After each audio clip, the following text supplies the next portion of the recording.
দালালরা যেন কোনো ধরনের দৌরাত্ম্য সৃষ্টি করতে না পারে এই বিষয়ে আমরা সজাগ রয়েছি।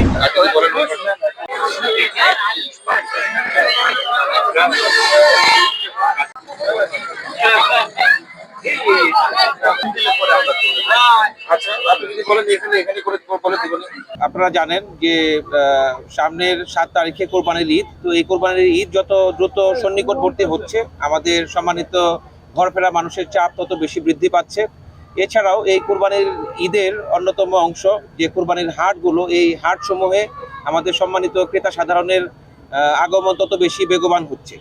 তো এই ঈদকে ঘিরে আমরা 3টি পর্বে আমাদের নিরাপত্তা ব্যবস্থাকে পরিকল্পনা করেছি। প্রথম পর্বে ঈদের আগের দিন পর্যন্ত, দ্বিতীয় পর্বে ঈদের দিনকে কেন্দ্র করে এবং তৃতীয় পর্বে আমরা ঈদ পরবর্তী সময়ে আমাদের সম্মানিত কর্মমুখী মানুষ যারা আছেন তারা যেন নিরাপদে তাদের কর্মস্থলে ফিরে যেতে পারেন, এই জন্য এই বিষয়গুলোকে মাথায় রেখে আমরা আমাদের নিরাপত্তা পরিকল্পনা সম্পন্ন করেছি। তো আমাদের প্রথম পর্বের কার্যক্রমের অংশ হিসেবে আমরা হাইওয়েতে আমাদের টহল, চেকপোস্ট এবং আন্তঃ কোম্পানি লিঙ্ক টহলগুলোকে আমরা অধিকারে বৃদ্ধি করেছি, যেন কোনো ধরনের হাইওয়ে বেসড কোনো ডাকাতি সম্পন্ন হতে না পারে এবং ঘরমুখী মানুষজন যেন নিরাপদে ঘরে এসে পৌঁছাতে পারে। এছাড়াও আমাদের কুরবানির পশু বহনকারী যে গাড়িগুলো আছে এরা যেন কোনো ধরনের চাঁদাবাজবিহীন এবং নির্বিঘ্নে তারা যেন তাদের জন্য ডেজিগনেটেড যে হাট আছে এই হাটগুলোতে এসে পৌঁছাতে পারে, এই জন্য আমরা কাজ করে যাচ্ছি। এছাড়াও কুরবানির হাট বেস যে অপরাধগুলো হয়ে থাকে, অজ্ঞান পার্টি, মলম পার্টি এবং দালালরা যেন কোনো ধরনের দৌরাত্ম্য সৃষ্টি করতে না পারে এই বিষয়ে আমরা সজাগ রয়েছি।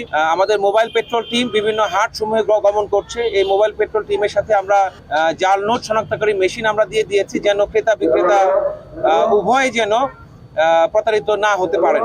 এছাড়াও আমরা এই কোরবানির হাট এবং আশেপাশে এলাকার আমরা ড্রোন এবং ভিডিও ফুটেজ সংগ্রহ করে রাখছি, যেন পরবর্তীতে কোনো অভিযোগ আসলে আমরা এই অভিযোগগুলোকে খতিয়ে দেখতে পারি। ঈদকে ঘিরেও আমাদের সুনির্দিষ্ট পরিকল্পনা রয়েছে। আমরা আমাদের বাহিনীর পোশাকে এবং সাদা পোশাকে ঈদের মাঠগুলো নিরাপত্তা আমরা নিশ্চিত করব। এছাড়াও ঈদ পরবর্তী সময়ে আমাদের এই যে এক্সেসিভ পেট্রোল, লিঙ্ক পেট্রোলিং, এগুলো অব্যাহত থাকবে, যেন কোনো ধরনের আমাদের কর্মফেরত মানুষজন তারা যেন নিরাপদে তাদের কর্মস্থলে ফিরে যেতে পারে। আমি মনে করি যে এত কিছুর পরেও যদি কোনো অপরাধ কোনো জায়গায় সংঘটিত হয়ে যায়, তাহলে আপনারা কোনো অসৎ ব্যক্তির পরামর্শ না নিয়ে বা দালালের পরামর্শ না নিয়ে আপনারা আমাদের আইন শৃঙ্খলা রক্ষাকারী বাহিনীর কাছে রিপোর্ট করুন। এছাড়াও আপনারা জানেন যে এখানে আমরা র্যাব ছাড়াও অন্যান্য বাহিনীর সদস্যগণ এখানে নিয়োজিত আছেন, জেলা প্রশাসনের বিজ্ঞ ম্যাজিস্ট্রেটরা। এছাড়াও বাংলাদেশ সেনাবাহিনী, বাংলাদেশ পুলিশ সহ অন্যান্য বাহিনীর সদস্যরা এখানে নিয়োজিত রয়েছে। আমাদের সকলের প্রচেষ্টার মাধ্যমে ইনশাআল্লাহ আমরা দেশবাসীকে একটি সুন্দর একটা ঈদ উপহার দিতে পারবো।